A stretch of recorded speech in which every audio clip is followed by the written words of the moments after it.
Even when I lose, I win. Blah, y'all already know what it is. Your boy Yaakov, what it do? The outlet to reality, the holdest podcast in Vegas and Chicago. What up? This is the place where you want to hide from your drama or maybe hide from your baby mama. Aha, just kidding. Y si tú quieres cambiar tu vida, if you want to change your life, then subscribe. Ching.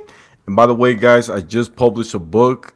It's called Shabbat in Chicago. It's out on Amazon.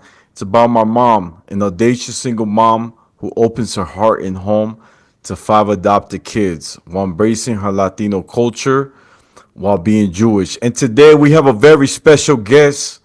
I'm so happy he's here. He's back in the building. Give it up for the one and only, the Crazy Hawaiian. Woo! Yes, sir. Hey, give it up to my boy, Yaakov. Hey, look, it's about to go down. Story time. Oh, step. I love it. Tell me. Spill the beans. The beans is overflowing. Oh, step. And turn off the fire in the kitchen. How you been, bro? Man, I've been good, brother. Praise God, man. I've been losing weight, staying focused, trying to focus on myself, and trying to grow as a person. So I appreciate you for asking, brother. Not a lot of people ask, it gets sad with that kind of stuff. So I appreciate Yeah. you, brother.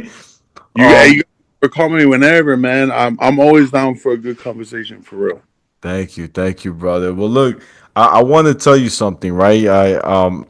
This is fascinating. So, our brother, the Crazy Hawaiian, I sent him a text, right? A Happy New Year, right? Because it's a new year, and I told him, "Hey, brother, your boy's changing history.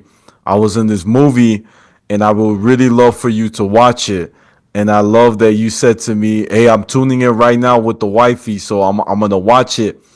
And it's crazy because for those who don't know, it's a scene where I'm in a room with a bunch of women who went through a domestic violence in a relationship, whether it be mental, physical, and it was cool seeing me being there, like the only male there. And it's cool because my words in the movie was, "I'm a survivor." It's powerful.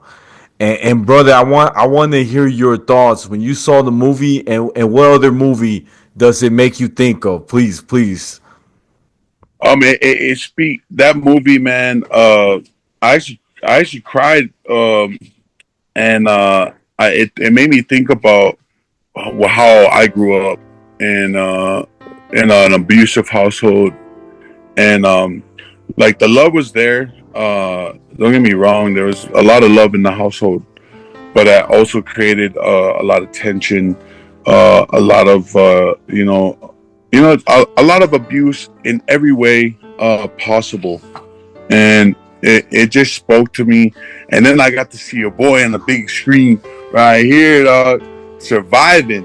But you know, it reminded me of one of my all-time favorite movies. It's called Once True Warrior, Once True Warriors, and it goes back to you know this the lineage of a bloodline that once were warriors that had to fight tooth and nail for their land, and now they're being now we're being what do you call it, Western civilized, you know what I mean? So um and the abuse in that movie is crazy. You gotta watch it, and then we can do another podcast talking about the movie. Yeah, for sure, Yeah. brother. So One True Warriors, man, you just gotta watch it, bro. You don't get a nice nice big bucket of popcorn, and sit down with the wifey and enjoy life. Man, brother, what was the line that you said that's from the movie? That you said, which line? Uh, cook the man some fucking eggs. He's like, where's that damn eggs at? Is there eggs? Yeah, I'm hungry. And his brother's like, cook the man some fucking eggs. in the Bro, middle. I gotta watch it, bro. I can't wait. This is unreal, man. And Yeah, I appreciate you, fam. Like, to be honest and be open with us, because that's a very tough thing to share, right? Something yeah. through. Did you ever, like, now that you're older, did you ever like told your family or your parents, like, the stuff that you kind of kept in here, like what like, if you never had the chance to share that was private, or it bothered you that you never had a chance to share as a kid, and did you tell them, like, yo, this is something that it bothered me or something, or no? I mean, at first, um, really only recently, I actually gave my stepdad his his kudos. I'm the oldest boy, and when my mom and dad got separated, I never saw my mom with anyone else. So whenever I got introduced to my stepdad, which, man, is an awesome man. He raised me to be the person that I am. I raised 10 kids, man, in one household. And he took it upon himself to raise six that wasn't his, and treated us like his own kids. Um, Growing up, I never called him dad. I never I just didn't want him in the house. Even though he was paying all the bills and he was busting his butt and making a living to provide for us kids that were not grateful. Um, I just want to say, just say thank you for all that, because at the time of need, when I was young, man, all we knew was abuse, and then when he came up in our lives, it was it wasn't abuse. It was just like a military way of life. You know what I mean? And I didn't appreciate that until I got kids of my own. But when I was growing up, I was like, man, I hate this dude. Where's where? I don't know. Fuck this guy. He's not my dad. And you know that was abusive on my behalf. If you think about it, uh, just I mean, not appreciating somebody for what they really did in your life. He was on his deathbed, and I finally uh asked for forgiveness. You know, and now I call him dad because rightfully, man, he earned that title. You know, um, he pulled us out of a world of abuse. Even though when we were growing up, when we got pow pows or we're lickings, we call them. I, I thought it was traumatizing because it wasn't my biological dad. But in reality, now that I look back at it, like, man, this dude really raised 10 kids to be respectful adults, and that's the kind of people we need in the world, man. Just to upkeep and bring up kids in the right way. Um, Obviously, start off with God, and then you could be the first pastor in your household. That's beautiful, bro. I just gotta say, like, the fact that you ask for forgiveness, right? That's a very beautiful thing, because I always say something I learned from my mentor. Um, she's like one of my closest friends, family. Dr. Maribel Lopez. She will always say, forgiveness is not only a key to yourself, but it's also for the other person too. It's very powerful. It's something that, if we don't ask for it or get it, it kind of like hunt us down in our heart. You know what I'm saying?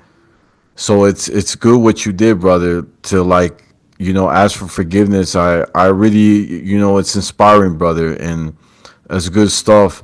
I do want to say too, a little transition. You went to Saudi Arabia and you got to fight, right? And I was cheering for you, brother. I was watching the show on my phone, right?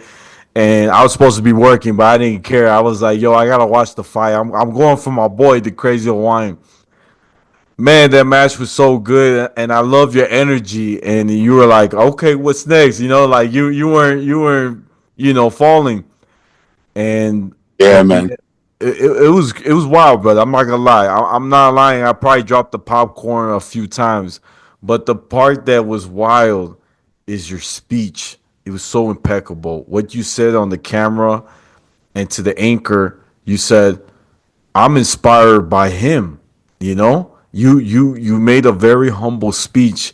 It wasn't all about you. It was about, yo, I'm humble about, I'm inspired for this fight. I've been in it for a long time, and I'm inspired for him.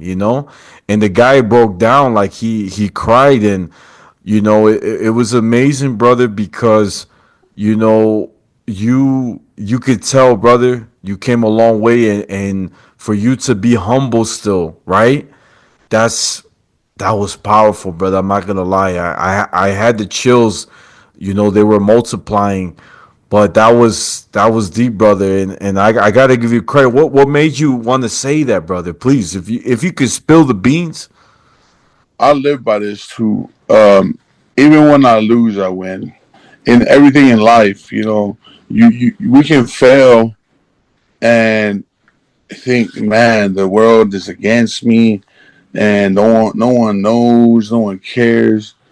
Uh, but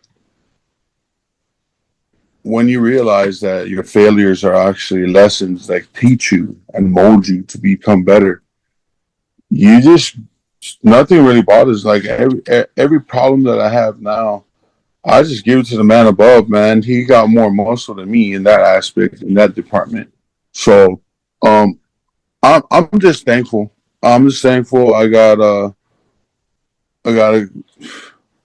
amazing wife, beautiful kids, all healthy. Um, my sister, she recently moved with us, and who knows who's next, man. Uh, we're just building a little community here, and I'm blessed, man. I'm thankful, and growing up in an abusive household, it teaches me not to be, but there's still demons that are that I fight on a daily, and you just got to be graceful with yourself first. You know what I mean? I've learned that when I'm patient with myself and I know what's gonna happen, even if it doesn't happen, kind of go with the flow. You're gonna allow yourself to be a better person for the people around you, for real. Wow, that's beautiful, brother. Man, I was deep, man. I like how you get deep, brother. It's really good stuff, man. Now, can you tell me too, brother? Like, what things did you do in Saudi Arabia? Because that was your first time, right, over there. That was your first. Amazing. There was not a lot to do. It was more like civilized than Abu Dhabi was. Abu Dhabi felt like a little bit more of a tourist spot, but Saudi Arabia, man, there is no procrastination. I don't think anyone's lazy in that country. Wow. They got some of the best clean foods. I don't honestly. I was probably the fattest person in the country. You know what I mean? And they got some good food, really good food. Um, whoa, it's a really thick shake, by the way. Whoa, hold on. I have whoa a powder in my mouth. Dang. um, so I didn't realize this one. There's no traffic lights in Saudi, For real. and when I tell you, man, everybody drives absolutely crazy to the point where like every time I feel like there's gonna like my butt cheeks are squeezing. It was crazy, and because there are no lights, so everyone has like I feel like everyone thinks they have the right of way, right? Like in any aspect of any maneuverability on the road, on the street, it doesn't matter. You just have to be the first one to take that step to own the street. I mean, we were like, they don't believe in lanes, their own lane there. Like I was in an Uber and the dude was taking up two lanes at once. The whole way to the destination, and we was like 10 miles out. And I tried to tell him, I said, hey, what's with the driving? Why is everyone driving crazy? And with perfect English, he said, I don't speak English. I was like, alrighty then, buddy. As long as we get there safely, we're good.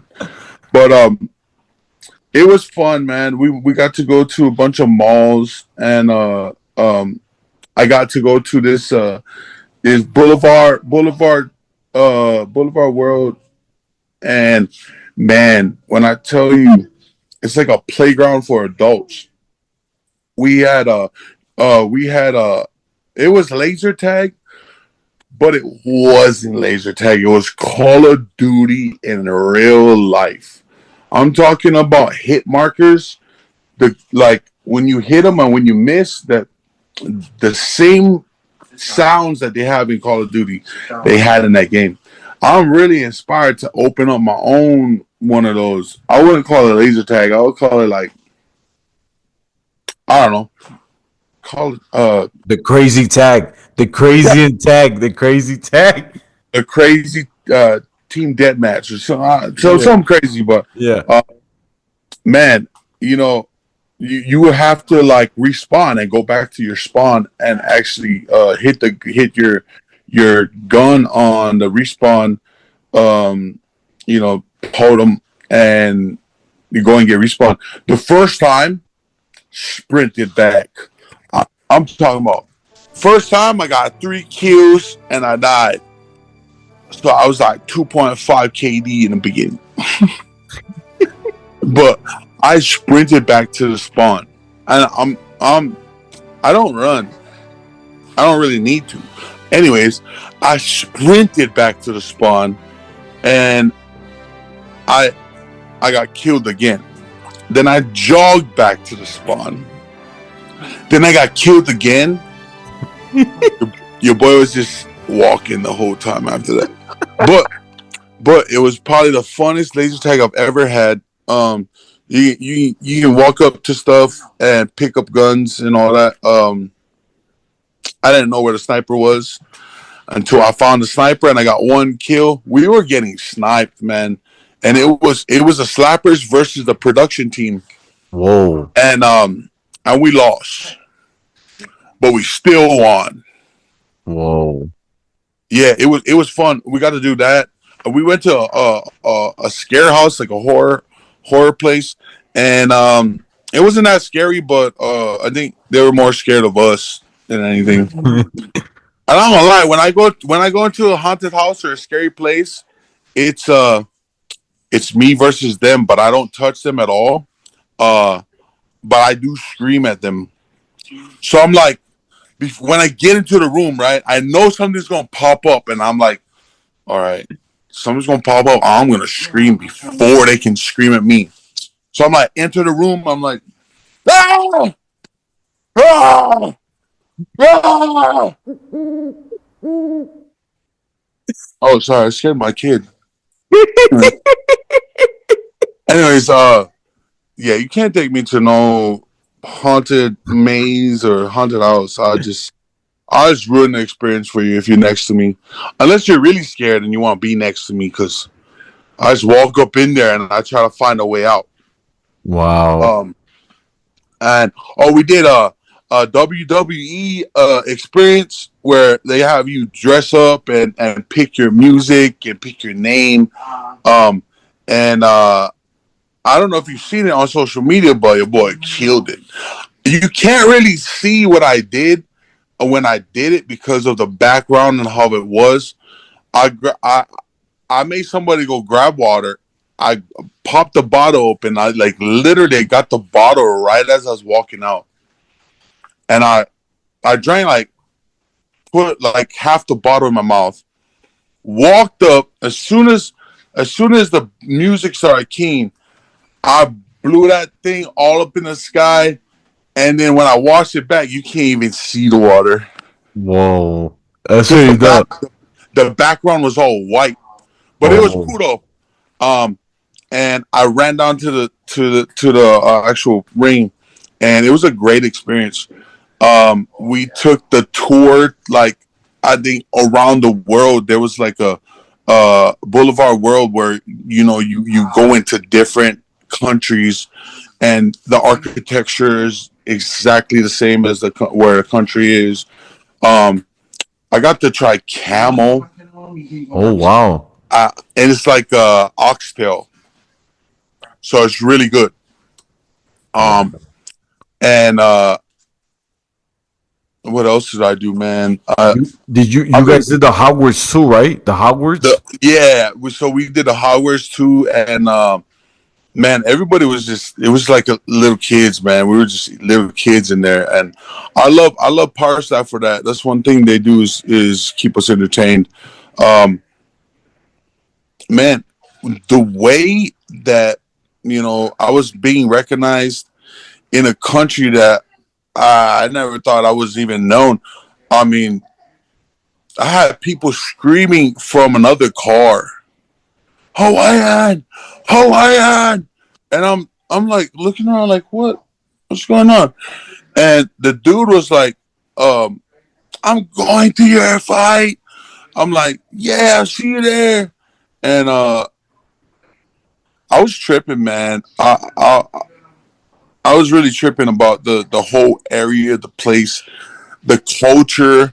Um, I'm interested in just learning about the Muslim religion because I heard that the same people that are in the Bible are in their religion. So I'm curious. You know what I mean? Yeah, yeah. Um, and you know, I believe that you know Christians are like the most judgeful people. So like, I want to learn about other cultures. Maybe I'll learn something new. You know what I mean? Who knows? But man, slapping has taken me around the world, and yeah, man, I felt like I was winning just being there, and no matter the outcome of the situation, just being there, headlining it, having my face on literally street lights along a highway. Um, man, I couldn't be more blessed. Obviously, that there's a trilogy story that's bound to happen. Um, yeah, man. A little backstory on the post interview. I started it because I wanted to go up against the dumpling. No other reason, and I didn't want to become famous. I didn't want nobody to know me. I'm more of a private person. Well, that ain't the case now. You know, I I just want to be a good person, and you know, that's all to it, man. Just when I'm dead and gone, I just want people to say, hey, man, that guy that used to slap people is actually a nice, cool guy. And that's one of my main goals, man, is just to be real with people and to be known as, not only the guy that slaps people, but I slap people with humbleness too, man. Um, it's life is a game, man, and we gotta start playing it to our advantage. Um, I'm just thanking the Lord every day for the opportunity to spend time with family. Uh, just a lot of things in life is happening, and you could go this way or that way, but um, it's always God's way, man. Oh yeah. I want to share something, brother, with you. I think this part you're gonna like. So, you were saying you wanted to learn more of the Muslim religion, right? Islam. Yeah, I got something I'm gonna share. I'm gonna spill some beans, okay? So be ready to hold on to your seat, okay? yeah, yeah. So in Judaism and in Islam, they're very similar. So Abraham, which everybody know, the father of all nation, he had two sons, Isaac and Ishmael. Isaac is the descendants of the Jewish people, and Ishmael is the descendants of the Muslims. Which is fascinating is that growing up, the brothers they didn't get along with each other. They used to fight, almost like any sibling. They just always jealousy or something, right? And Right. the crazy thing is, in the Bible, we hear that Ishmael and his mother Hagar, who's actually a princess of Egypt, she leaves Abraham. They go to Egypt, and it's crazy because Abraham, that's his kid still, right? The wild part is that there's a story that Abraham goes back to visit Ishmael in Egypt. You're gonna love this story. Get ready to hold on to your seat, bro. This is my favorite I'm story. I'm full on Okay. listening. So he goes to see her. He knocks the door, and she opens. And she's like, "Oh, hey, how can I help you?" He's like, "Oh, I'm Abraham. I'm Ishmael's father. Oh, come in." So she let him come in, and she said, "Oh, he's working," and he noticed that she didn't offer him food or anything. And he goes, "Can you tell my son that he needs to change his tree or something like that?" In other words, not saying wife, but he needs to change the tree, and that my blessings are not going. And she got the hidden message, and she's like, "You can leave the house." You know what I'm saying? So he gets kicked out, right? And the crazy thing is, Ishmael comes home tired from work. He's like, "Hey, honey, how's it going?" She goes, "You're not gonna believe who came in." He goes, "Who?" "Your father." And you know what he said? "That I'm not good enough." And so when Ishmael heard that, he actually left his wife, and he said, "My father's right." So then Ishmael comes back. Abraham comes back to visit his son again, right?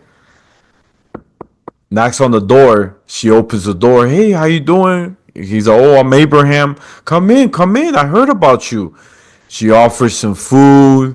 She prays over the food and everything. And Abraham says, "You have found a wonderful wife. My blessings goes to you and your family, and I'm happy the person you found." So when he leaves the house, Ishmael goes to see his wife and says, "Hey, honey, how was your day?" And she says to him, "You're not gonna believe it, but I saw your father." And he said one of the nicest things, that he said he's proud that he found me, that you found a good wife, that his blessings going towards us. And Ishmael was so happy, right? And he's like, "Man, it's a beautiful thing." Now, here's the crazy part. Just get ready for this, brother. At the end of the story, Ishmael never gets to see his father ever again. That was the last encounter, okay? But when it was time for, now let me go a little closer to the story. You're gonna love this. Abraham, it says that Abraham remarries, or gets married to another woman. You're gonna love this. This woman that he's married, her name in Hebrew is Keturba, which is fascinating. Say it Is again. Keturba with a K, with a K. What's fascinating about this woman is that she is actually the same person of Ishmael's mother, Hagar. She changed her name because it said that she returned to the ways of God. So it's beautiful to see that they left each other and they came back. And you ready for this? Ishmael and Isaac, they came together to bury their father together. And this is the part you're gonna love. To see two sons to come together and to bury their father shows that they came to their senses and realized that we gotta stop fighting. We gotta come together because at the end of the day, we're family, and we love each other, and we got to have each other's back because that's all we got.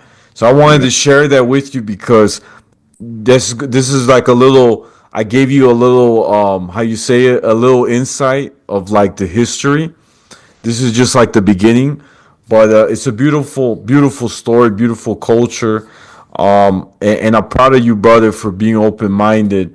It looks like Zoom's about to kick me out, so I gotta do my ending. But guys, this is the outlet to reality, the holdest podcast in Vegas and Chicago every Tuesday. Don't forget to like, share, comment, and subscribe. Ching! Y'all know where to find me. I'm on Instagram, YouTube, Spotify, the outlet to reality.